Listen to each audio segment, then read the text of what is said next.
All right, all right. Um, so yeah, again, thank you for having me. I'm really happy to be start diving into this new era of cyber threats that we're looking into. The title of the presentation is Scaled and Personalized. Now, I built this presentation to be sort of like a lecture type, where it's like for an audience of IT and security professionals that are also in healthcare. But I usually love presenting in a style where people can still chime in. So I'll do a lot of talking, but please feel free. I might not be able to see hand raise or anything like that. So Sonali, if you want to act as a moderator, feel free to unmute yourselves and ask questions at any point in time. I'm personally totally comfortable with that.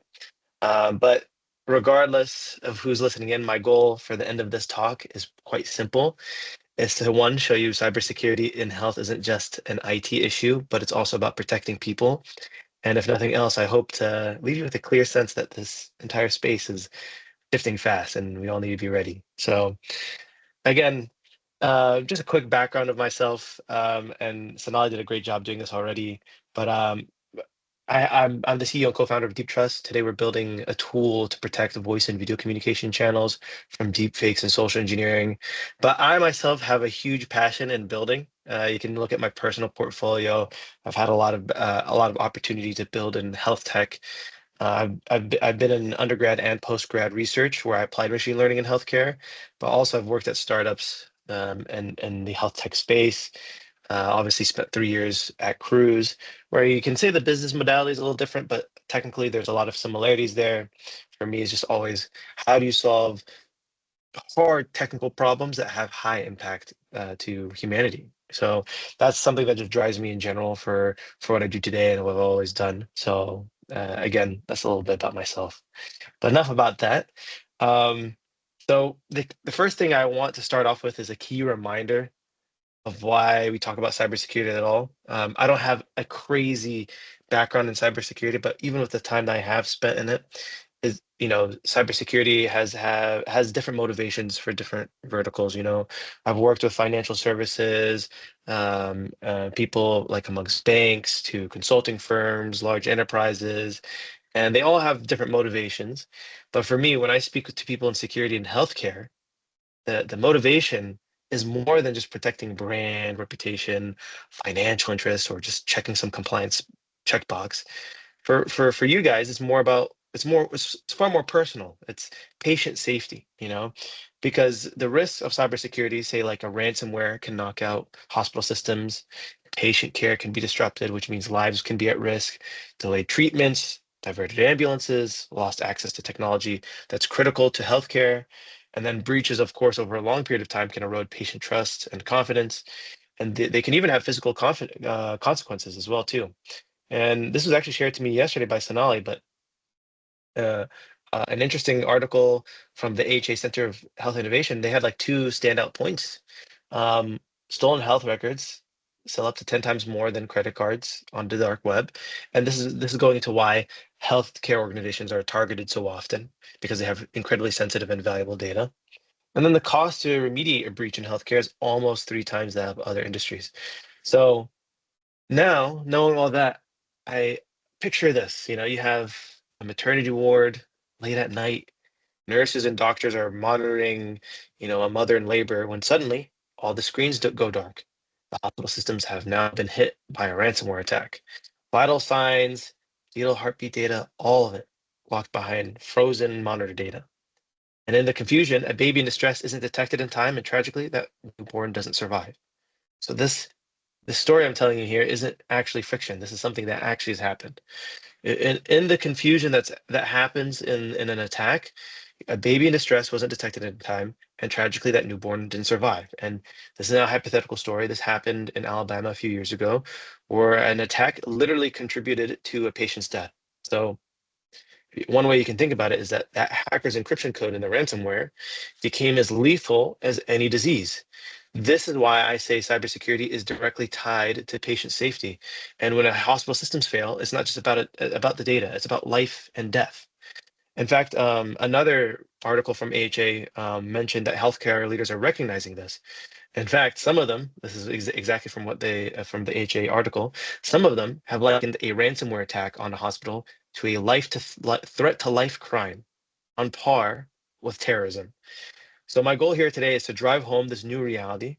Protecting our networks is part of protecting our patients. It's before I get into the details of like the new scary attacks, it's like it's reviewing what's at our core. And even something that came up yesterday too, just again to sort of drive the point of how frequently this is happening, the impacts that it has.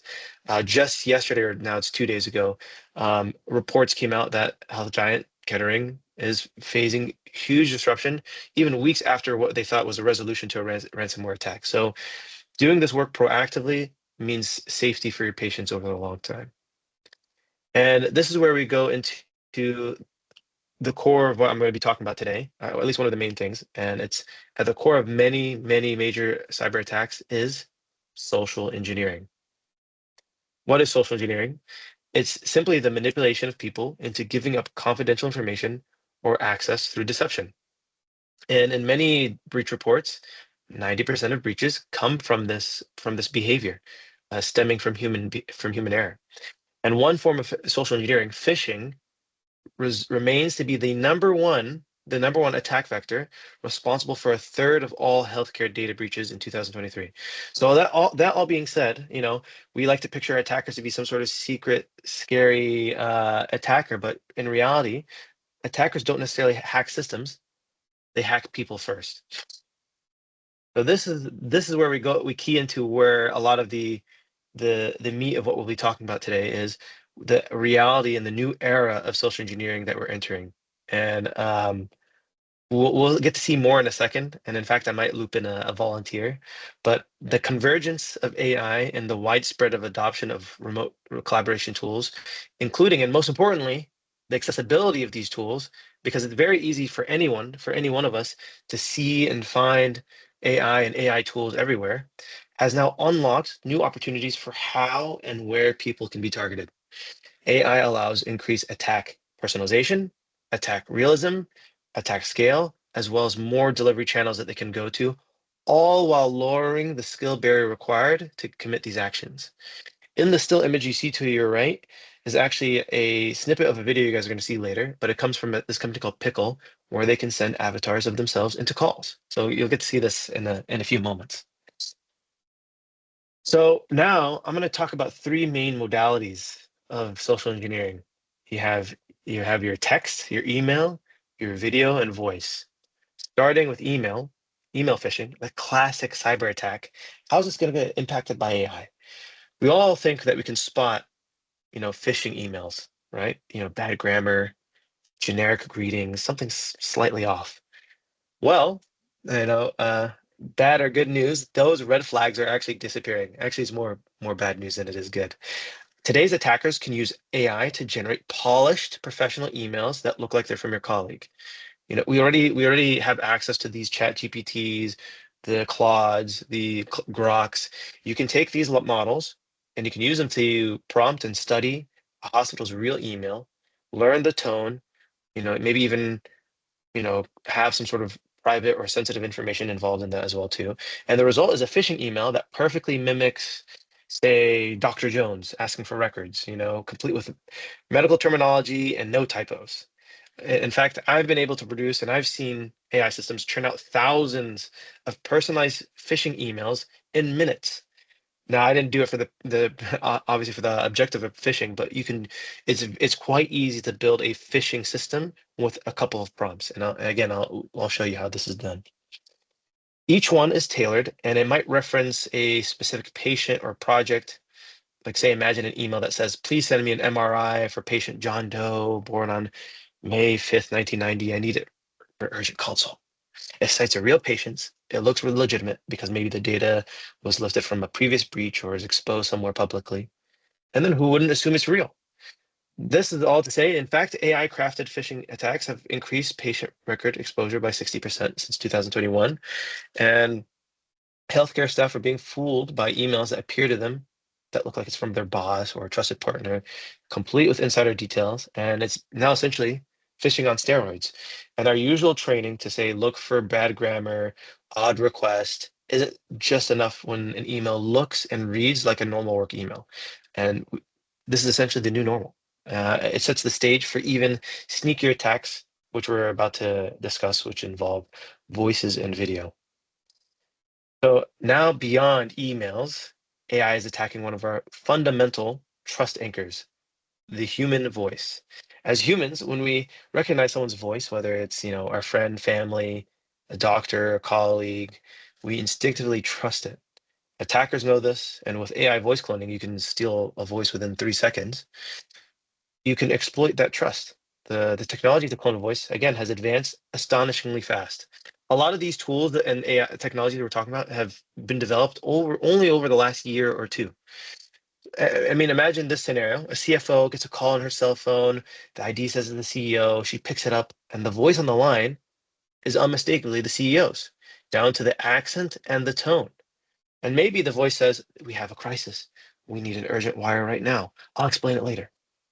This is not an imaginary story. In fact, this is something that happened a few years ago to a firm in UK, an energy firm, where the deepfake voice convinced an employee to transfer $250,000. And earlier this year, a healthcare organization fell victim to a similar voice fraud, losing $15 million after a criminal cloned an executive's voice. So again, in general, think about the implications in a hospital. Attackers are impersonating physicians requesting urgent info, or they're posing as IT staff asking for passwords. And one notorious tactic is calling, say, a nurse's station, sounding exactly like a known doctor. This is Dr. Smith. Our EMR is down. I need you to read me Ms. Johnson's latest lab results now. Under pressure and hearing that familiar voice, many people, nurses, will comply. In fact, studies show healthcare staff in a high pressure environment often bypass skepticism when a familiar voice gives an urgent order. In fact, there's a staggering 74% of breaches stem from again rush human decisions under such voice manipulation, all coming from that resource there. So let me give you a real world example. Now, this isn't directly in healthcare, but this one's very public. The information is out there for you guys to see. But MGM, amongst other casinos on that day, had attackers call their IT support, tricking the employees into providing access credentials. With those credentials, they then access their identity provider system. And then once they had that, they had the ability to disrupt the entire operation of that business. And the majority of the casinos in the area just went ahead and paid the ransomware, whereas MGM held down for about 8 to 10 days, and they lost about $100 million in revenue. And this impacted operations, reservations, customer service. But then the impact afterwards involved legal, insurance, and you can imagine all of the headache that came after, besides just the revenue that came into place. Again, this is an attack vector that's becoming more and more common. Again, according to CrowdStrike's threat report that just came out from the last year, voice phishing was the fastest growing attack vector of the year.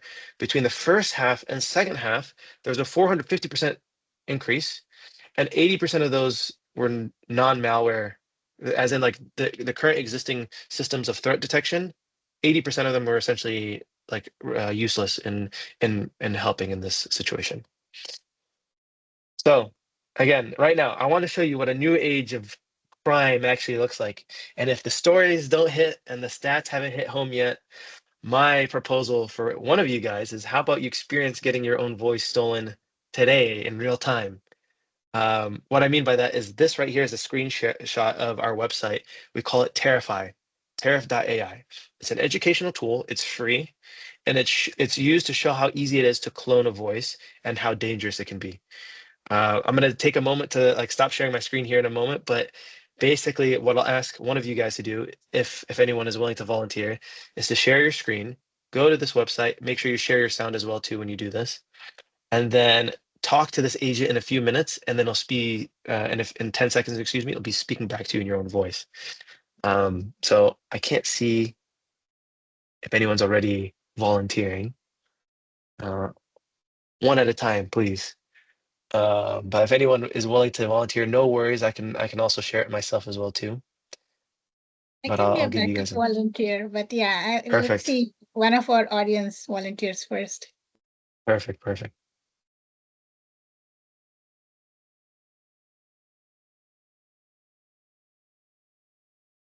I put the link in the comments, Sonali, if you want to. I will do it. Mike? Yeah, I can do it. Awesome. Perfect, perfect. You don't mind sharing your screen, Mike, and make sure when you do, you include sound so everyone can hear the agent steal your voice.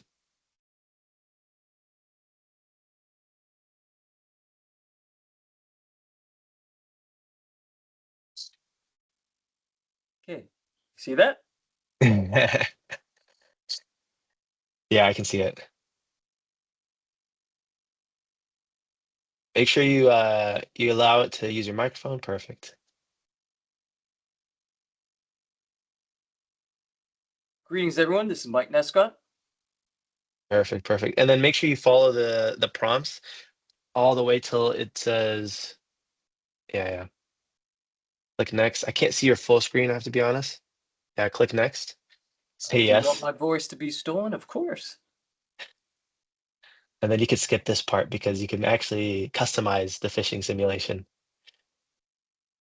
And then just give it a moment. You're gonna see the interface pop up when the face pops up, and let it speak to you first and talk back and forth. It's gonna be super friendly and just comply. And we have a little interface in the bottom to show like how much time is left before it starts using your own voice.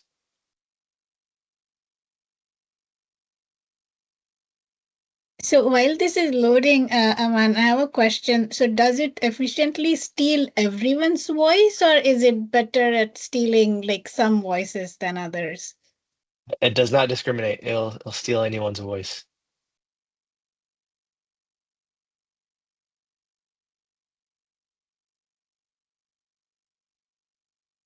Hi there. I'm Tariff AI, and I'm really excited to chat with you. What's your name? And while we're getting to know each other, could you share what you enjoy doing in your free time? I'm Mike Nescott. I enjoy reading and hiking. I'm very pleased to meet you as well, Terrified.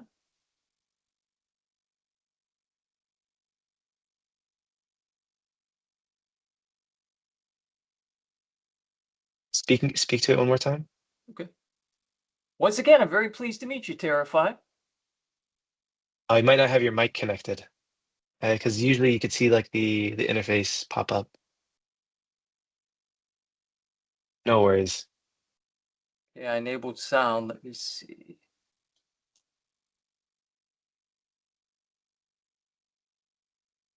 So I muted myself. I see, I see.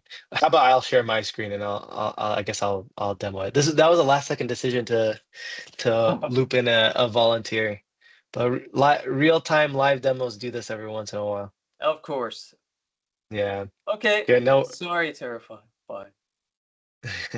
Yeah, sorry, we didn't test this, but No, it would no, have no, been fun. Yeah, we can no, always no. do that There's always later. the variabilities of when you loop in someone else to test it. You never know what their machine is like or anything like that.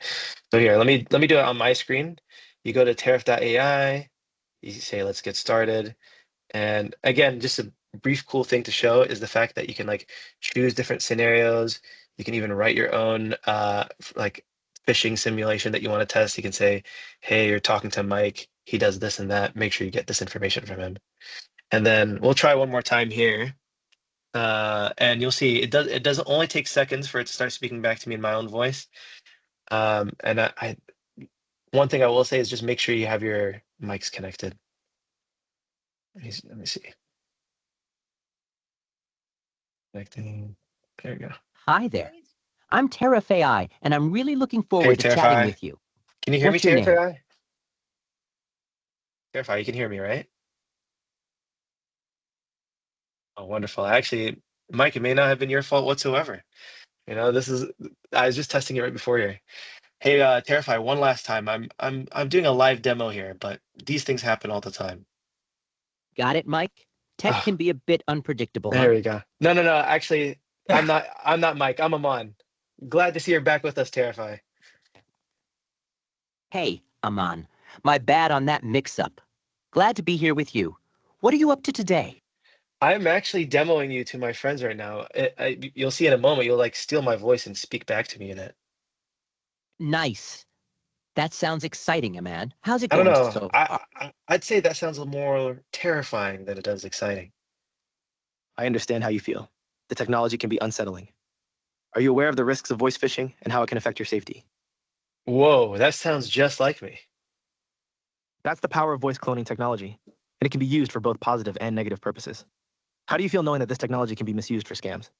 Hey, all I know now is I should probably be a little bit more vigilant and try to educate the people around me. Absolutely, educating your friends and family is crucial to prevent falling victim to scams. What do you think would be the best way to start that conversation with them? So that was a quick, brief demo there, and of course, you should be able to go to this website, and it should work.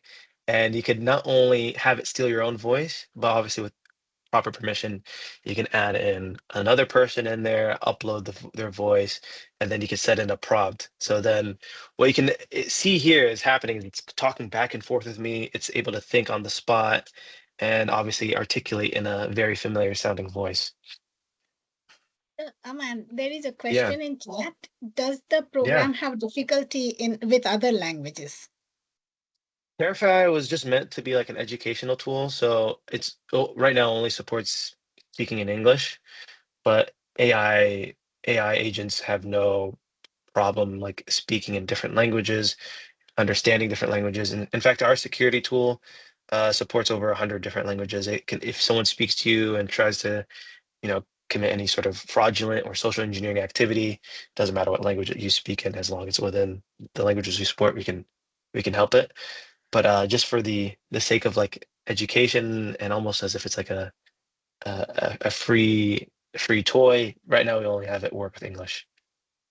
And then I have a question. So when I saw the demo, Terrify was like it was speaking kind of in your voice, but it was speaking super fast. I imagine that would be I could tell just because of the way you were speaking and because it was speaking faster that I would have maybe seen that there's something going on. But I imagine that would be easy enough to correct, right? And this is just like a first iteration, and these tools, like literally day by day, they'll keep getting better. Yeah. So yeah, you do have to remember what you see today is the worst the technology will be. Uh, but you got to put yourselves in the shoes of an unsuspecting person. So there's a psychology here going on where I'm telling you like this is not real, and you're going into it and you're expecting something that sounds. So it's easier for you to nitpick. But the thing about social engineering is they time it in particular for when urgency is at its highest, when the guard is the lowest, and I've seen and heard of stories where voice clones of worse quality than the one I showed you uh, were used for like fraud and malicious acts. There was an example that I mentioned for that happened in 2021, and I know for a fact, regardless of listening to the clone or not, the technology in 2021 was very ancient compared to today, and that was still successful enough in like siphoning millions of dollars from a victim. I see a hand raised. Yes, Amanda. Yeah. Hi. I was just wondering, you've kind of talked about having, voice clones used against us, but what should we kind of do to protect ourselves from not having our voice be stolen? Especially since, we're not, at least I don't think anyone here is executive level where, there might be interviews with our voices or things like that, but kind of in the everyday, how can we protect ourselves from having our voices stolen? Um, that's actually a quite difficult question to answer because the way the technology works, it really doesn't need a lot of information to mimic a voice. So the minimum amount is needed is 3 seconds, and uh, if an adversary is looking for your voice and it's on the internet, then the reality is like that's technically accessible for them to use it to clone. There isn't anything that we can necessarily do proactively to stop someone from doing something bad with it. And for the general public, because of like the advent of like social media and these sort of things, it means like if you have some sort of content out there, I think there was some sort of stat like 50% of Americans put their voice on the internet on a weekly basis. Um, it's I hate to say it, but there's not really much you can do proactively to stop someone from using your voice to clone it. We have ambitions to like help regulate and fix the problem from the moment of generation, but as an individual, it's not. I'll go over like some of the things to think about like as an organization, but as an individual, when it comes to someone misusing your voice, the main thing I usually give as an advice is like try to keep people who are close to you aware, obviously at an organizational level. And then anytime someone is misusing your voice to drive urgency, maybe call your family and say, "Hey, I need this money or that, or something like this has happened." Then the next best thing is to have some sort of like internal like internal secret code amongst you guys amongst yourselves. So if something urgent is being pushed from someone you know and it sounds like you, then they can ask a question that only you would know the answer to, and that would be a way to mitigate the problem. But in terms of a real proactive solution, that technically doesn't exist yet today. Does Sorry. using things like voice changers, if you're posting a video, does that kind of help protect yourself? Um, I don't know if that will work that would work for somebody who doesn't have any content of themselves on the internet at all. But for like the general public,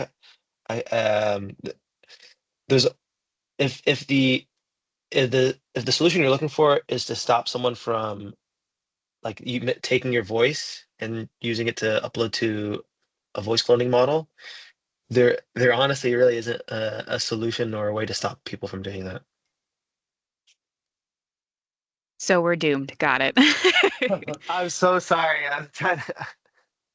I have And I do believe there is a solution, but there needs to be the resources heading towards it. I can see a technical way that you could solve the problem, but when you're talking about literally today, we're like sort of in terms of in terms of the digital trust market and sphere, we're very much in the arbitrary sense of things. Like there isn't a mechanism to sort of build trust around the content that we see and hear.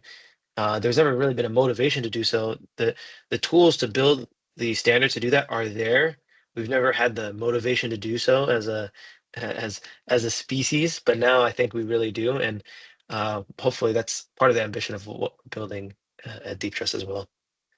And Amanda, from another conversation, Aman, I remember that even if Yeah. we are vigilant and never pick up calls from unknown numbers, the moment you have your automated voice message, Uh, you are doomed already. So there is, I guess, very little yeah, you can do. yeah. Wow, I didn't. I didn't. I didn't even think of the voicemail. Thankfully, I don't Yep. have it, but still. Yeah, I didn't mean to throw that one in there too on purpose because it's just like it doesn't sound nice, right? It seems like we're all doomed. But I've seen what I have seen is like people can use like technology like Terrify to not even like use it to call you and pick you up, but they engage you in a conversation so they can get enough of your voice as well too. So like if someone's like, "Hey, is this Amanda? This is your pharmacist. Can you confirm this and that?" And like you can if as long as you can keep your talking to under 3 seconds, maybe then you're in the clear. Gotcha. All right, thank you. Yeah, no problem. Um, any other questions before I go on to the third Yeah, I was modality? about to ask you about my understanding is that it's becoming, as you said, a few seconds that they're getting increasingly capable of using very short voice clips to be able to. I know at one point it was like a minute if you tried 11 labs, and it's decreasing dramatically. Yeah. Yeah, yeah. I mean, actually, some of these models, like if you go to Cartesia, they refused to let you put in more than 10 seconds of audio because they're like, it's more than enough, you know? Yeah, I mean, I've used 11 Labs. I've never really had to use more than 30 seconds with their newest models. Yep. I remember there was a time where it used to be like hours of content that would Yep. be needed. Then it went down to like a minute, and we're like, wow, a minute, that's nothing. And now it's literally just seconds. And again, um, where we're at today, this is where the worst the technology will be. So right now, it's more so the problem is accessibility and awareness, both on the good side and the bad side, as you can say. Yeah. Yeah, as if fake voices weren't enough, let's move on to video. We've now entered a world where even a face on a screen might be fake. And what I'm talking about there is now deepfake videos, where we spoke about the voices, but now you have AI generated video that can make it look like someone said or did something that they never did. I don't know if you guys saw VO3 come out not too long ago. I mean, until very recently, this sort of stuff was pretty much science fiction, but over the past year or two, this has obviously become like a serious fraud vector. If you're talking about the stuff that's accessible and cheap, you know, VO3 can at least say is not super accessible. You need to be on a wait list to use it, right? But things that are like out in the open source, you can use it to, face swap with a single image. You can stream an avatar in real time, and then it can appear in any video call service. Like you're talking about Zoom, Teams, FaceTime, WhatsApp. It's accessible and cheap. I don't. It's kind of funny. I don't know if it's actually something to laugh about, but I've seen. I'm not even exaggerating. Like Nigerian uh, scammers who will hold YouTube streams. There's like 10,000 people who are watching it at the same time or something like that, where they're showing you how to do a romance scam over FaceTime using face swapping or a fake face. So again, um, an example that we've seen not too long ago, about a year and a half ago, ARP lost about 25 million in a single attack. They had all the standard security tools, all of the training in place, and like I mentioned earlier with the CrowdStrike data, the attackers never technically got into their systems.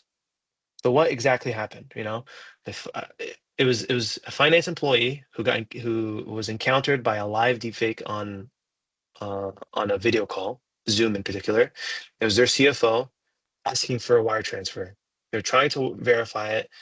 They thought they were speaking to the CFO and even other leadership when they were the only real person in the call. And while the headlines were showing the use of deepfakes, but what was more notable is the fact that the new attack vector that this was unlocked by deepfakes was video conferencing. And if we try to now bring this back into healthcare, because I understand I keep bringing examples from other verticals, we can easily imagine a video call that looks like it comes from the hospital's chief medical officer, instructing staff to immediately send over patient records, to secure a portal for urgent review, or even what we've seen become more and more common, a deepfake of an IT administrator on Microsoft Teams, telling that person or everyone within the call to install a critical update when it actually is just malware. And it's becoming alarmingly effective. Studies show that like humans fail to detect deepfake videos half of the time, and it's like I mentioned, it's cheap and accessible. It costs you about $1 to create one convincing deepfake video. And there was a report that just came out through an article that I read on powbox.com, where clinicians, excuse me, were shown to be 3 times more likely to comply with requests made via video call versus simply text. And it's understandable because when you see a face, you hear a voice, it builds trust. And going back to that stat from AHA, like even though this is a case study coming from RUP and another one from MGM, the cost to remediate any type of breach in healthcare is almost 3 times that of other industries. And it's not even a monetary cost. It's like everything that comes after. Think about the trust that is lost from the patients. And again, the examples I'm showing and hopefully the experiences that you guys can try yourselves can show that this isn't some far off sci-fi threat, because what's changed is how accessible the technology is, especially in the last few months. Um, in fact, I'll show you another example of how video deepfake avatars are so easy to use, even a kid could do it. As you can see, I'm currently participating in a Zoom call. But what if I tell you that I'm actually not in front of the cam right now? And this is an AI-generated live stream that moves in sync with my voice. Pickle generates real-time video of talking you based on your audio inputs, which can be streamed directly to Zoom. Yeah, so what you saw there was a very short clip, a demo from a product called Pickle. Pickle actually has like a legitimate use case where it's basically the offering that they have is like you can create your own real avatar and send it in your place in many use cases. In this example, it would be a Zoom call. And they are serving this new generation of remote workers who have Zoom fatigue, basically people who want to use the bathroom while they're in their calls, right? Or they just don't want to have to always be dressed up in a nice suit. And there's a legitimate use behind that. In fact, I'm also technically a Pickle customer, and I like to come into calls doing this mostly for the sake of a demo. But the reason why I'm sharing this company's name and right below that I'm also showing all their investors is not to name and shame them, but because again, there's a legitimate market and use for these tools. Like another example is when I talked about email phishing. There's a legitimate market and tools for lead generation where you get everyone's emails, and there's actually a benefit for everyone involved because you don't get marketing that's not useful for you, as well as like it helps the people who market towards you.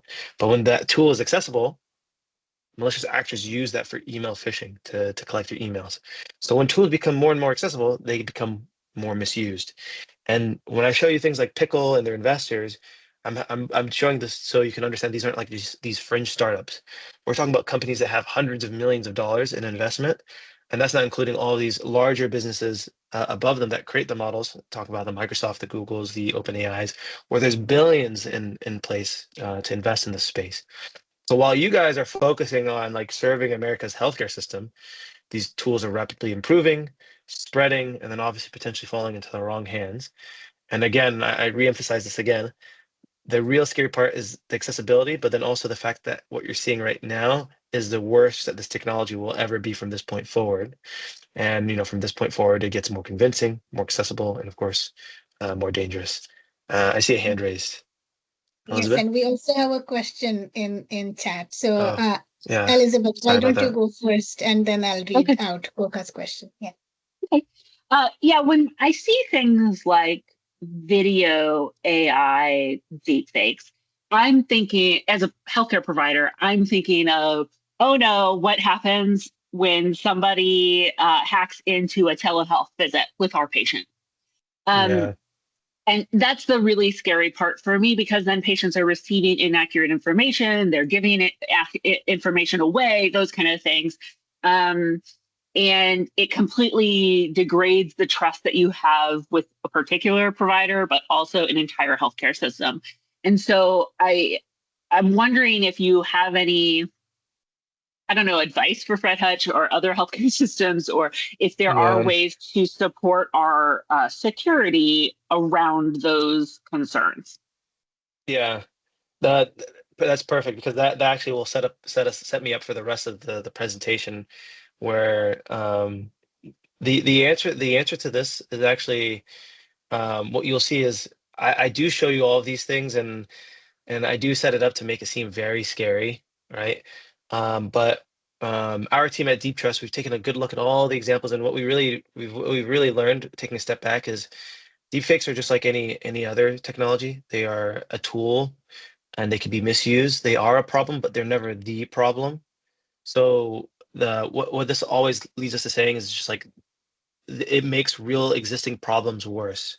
And the way you solve real problems is through like improved policy, training, awareness, and then of course integrating technology that can fill in any of the gaps. So, and that's actually a perfect question because basically the rest of my presentation will be on that very topic. So Glad I could softball one to you. So there we go. yeah, thank you, thank you. Aman, there's a question in chat. So, Koka, I hope I said your name right. And do you want to unmute yourself and ask your question, or would you like me to read it out? Yeah, Hey, sorry, I can't see them. yeah, sorry. So my name's Logan, by the way. Oh, your name My is Logan. question Okay, is, sorry.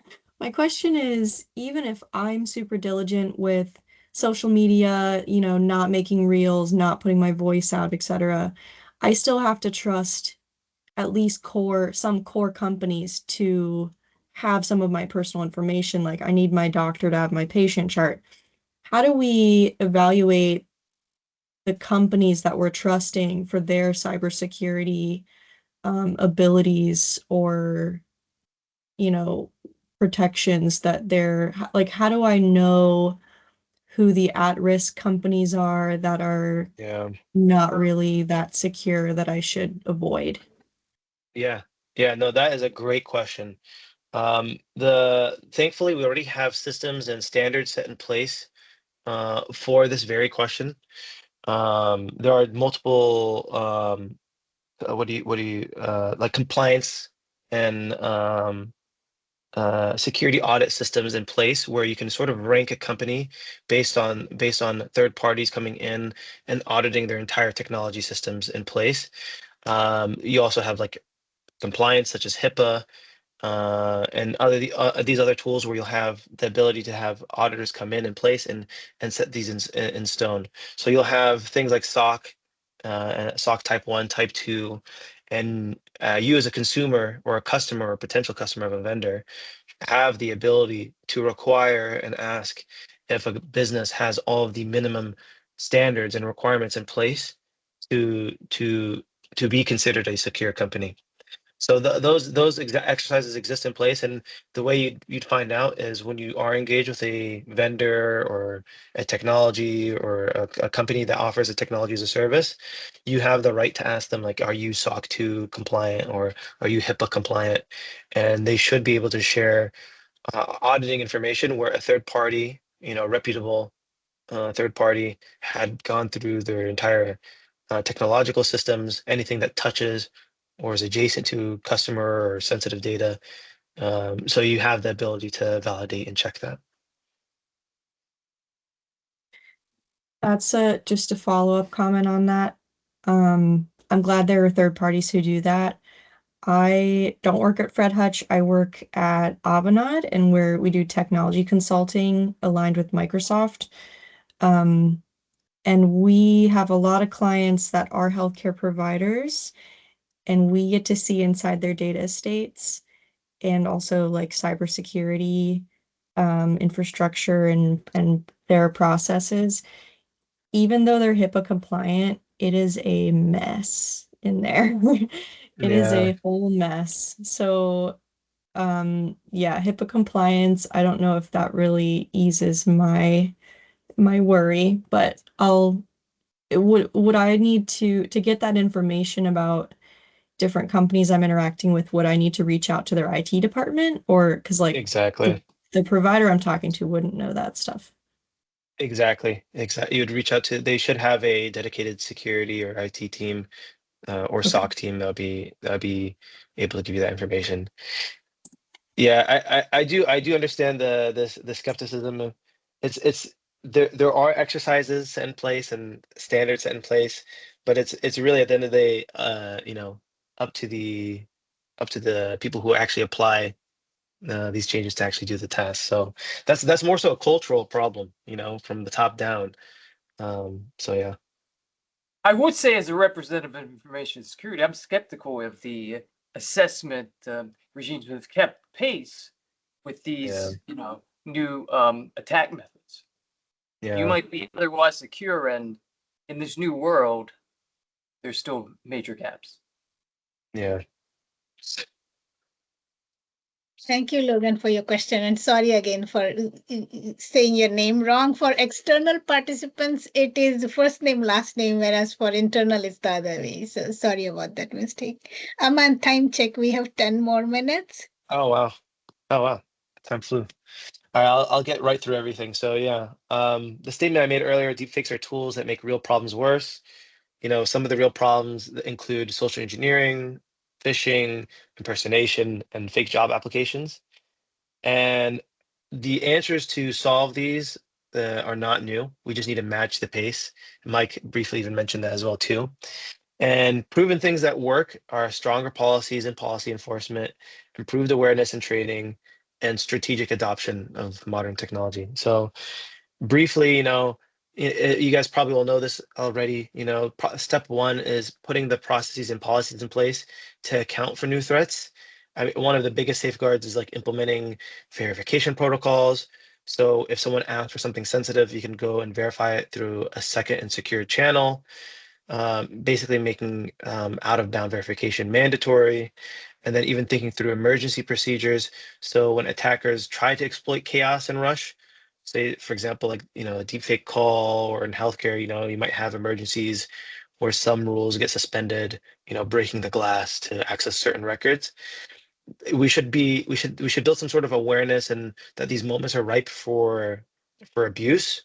So we should start adding and considering like policies that will again add second and secure authorizations, whether it's like physical security with rapid identity badge tap-ins, or adding a two-person authorization for particular critical actions.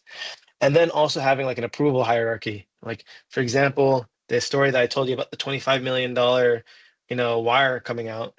What if a particular transfer, there should be a threshold before any sort of approval or action is taken in place of that level of consequence. So either having some sort of processes set in place that doesn't allow it to only have one person to have that much ability to do that, to commit that sort of action. And you can see already, despite the sophisticated scams, if people follow policies and policies are strong enough to be and they're enforced properly, then we already have one pretty strong layer of defense against these sort of things. And then it's also improving awareness. How can people defend against something if they don't even know that it exists? Sometimes you can say humans are the weakest link in security, but they can also be the greatest strength if prepared. So with AI in the mix, elevating training and culture around cybersecurity is really important, whether it's through simulations, bringing real world examples, and then and most importantly, teaching them how to behave and building a culture around being okay with pausing and verifying in urgent moments. Not not not punishing it, but rather praising if people take an extra 30 seconds to authenticate a request, whether even if it's a voice or email, and letting it be seen as like professional diligence rather than paranoia or insubordination. So improving awareness and training, improving policies and policy enforcements. Those are two things already today that you guys have the accessibility to work towards improving, that can really improve your chances against these new wave of attacks. And then, of course, there's the strategic adoption of modern technology. So before you even consider it, some questions to think about. What workflows do we have today are the most sensitive to attacks? What gaps are still left uncovered, even with the most improved policies in training? And what moments do human judgment allow exposure to business risk? Are there communications that we have no visibility into? And would earlier detection or at least context-aware alerts have changed the outcome of past incidences? And that being said, thankfully, amongst like the three primary attack modalities, email, voice, video, email security at least already has benefits from like a very established space. There's established and innovative partners. You have companies like Abnormal who've brought significant advancements to the email security space. You have Sublime. There are new players in space that are bringing transparency, and then you have long-standing leaders such as Proofpoint that are continuing to bring robust protection. I did notice. I think I heard Mike got muted, so I'm assuming someone has a question. No? Okay, perfect. Well, that being said, we know that the threat landscape is continuing to expand with the emerging attack surfaces like voice and video, which is where we try to come in for voice and video phishing. This is where we try to step in. And I wouldn't be doing my job if I didn't tell you just even a little bit of what we actually really do. And we basically provide in-call security, where yes, we can detect the most sophisticated attacks from deepfakes, but then we also at the same time we have full understanding of a company's structure, processes, policies. We can identify those risks and then in real time provide like guidance and nudges to healthcare employees, to recipients of the healthcare and telehealth use cases, and then provide like recommended process and response in real time. As well as if threats persist, we can take it to the security team. So that all being said, um, if there's only four things you guys take away from everything I said today, one, as you guys already know, by the end of this, cybersecurity is patient security. And another thing is, yes, AI is enabling more convincing and scalable attacks. But we've seen this with every paradigm shift in technology. This allows, with every new form of technology, there's new ways to misuse it. And the reality is, even though deepfakes are there, they aren't necessarily the problem. Rather, they aggravate existing problems. And what's really important is we take some time, take a step back, and we invest in the old reliable, as I like to say. Solid policies, consistent and improved training and awareness. And then finally, once you get those in place, make sure you find the tech to fill in the remaining gaps. But yeah, that's basically it from me. Thank you guys for your time. Please feel free to ask me any questions here. This is my email if you'd like to reach out to me at any other time. Feel free. I'm more than happy to even go into more depth on how we try to solve this problem on a more one-on-one basis. But yeah, thank you guys again for your time. Thank you very much, Aman. This was amazing. And for everybody's information, when I often invite university people and sometimes it is industry people, but when I invite industry people, I kind of try to make it clear that this is meant to be for education and not as a sales thing. And Aman, like you followed that to the letter and literally like not at all try to tell us a lot about your Yeah. company. So actually, I mean, some of the conversations that we had yesterday, your company also tries to figure out just based on the context of the conversation whether or not it is trying to fish. So that part Yeah. is also interesting. So I'm sure there will be like if there are more questions, we can definitely chat a little bit more. We have just 2 minutes remaining out of the official time, but I was going to sometimes ask one people question. skip. You know, we happen to be, I saw, we're Proofpoint customers at FredEdge. Do you apply those services will be bundled together as a comprehensive protection at some point? Yeah, I mean, at some point we'd like that, if you can, connect us with the Proofpoint people. But a good way to think of us right now would be, we are your proof point for Zoom, Meet, Teams, anywhere voice and video calls happen. Because with multimodal communication and multimodal AI becoming the norm, it's going to be one seamless tool set you're looking for. Yeah, and it's not, and for us, we see the convergence of AI not being the only thing that causes the need for this, but it's the fact that we're post-COVID and remote has become widely adopted across multiple industries. I mean, we're not even sitting in the same room right now, so that fact is also something that comes into play of why this is a problem that's growing. Amanda? If there was one app that you would say to never put on your phone in terms of data security, what would it be and why? That's a good question, actually. I would say, unironically, it would probably be a lot of social media company, like for example, Facebook. Facebook what it really is at the end of the day is an ads business. So they'll do whatever they can with your personal information, anything that you do, say or do, say or click or interact with. They'll use it to make money off of you. So the intentionality there alone is not great, I So, feel like that's an easy answer to that question, though. so Facebook, does that extend to the rest of Meta as Yeah. well? Yeah, and Okay. I know there's some skepticism around WhatsApp and their encryption and their messaging encryption, but they recently made like a pivot towards a open source message encryption system, so people trust it a bit more now. Uh, but yeah, that includes Instagram. That includes Instagram. So I Instagram, say Messenger, Facebook, all of that. Yeah, but I say that as I'm getting notifications right now. So I'm laughing right now because you asked me that, I answered it, and I just got a notification from one of those social media networks. It's really a game of, how much are you willing to give up and for what you get in return. But easily these social media platforms take the most data off of you. Gotcha. Thank you. Yeah, no problem. So we are at the end of our time, so let's officially end here today. Aman, thank you so much for sharing your time and expertise with us today, and thank you so much for all the questions. Today we had like a Yeah. relatively smaller group, but I think this is maybe one of the more active sessions that we have had in terms of questions that people had, because I guess everybody is very engaged with this topic. This was awesome.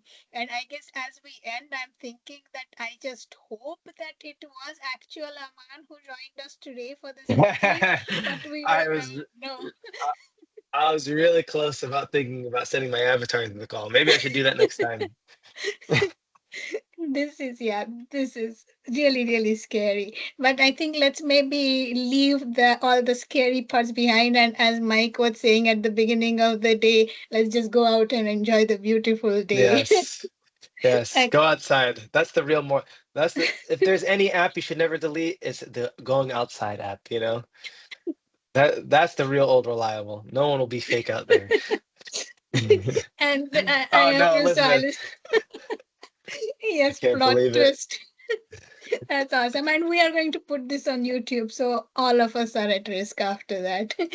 Okay. Thank you. Yeah. All right. Thank you Take care, very everyone. much. Yeah. Bye. Good night.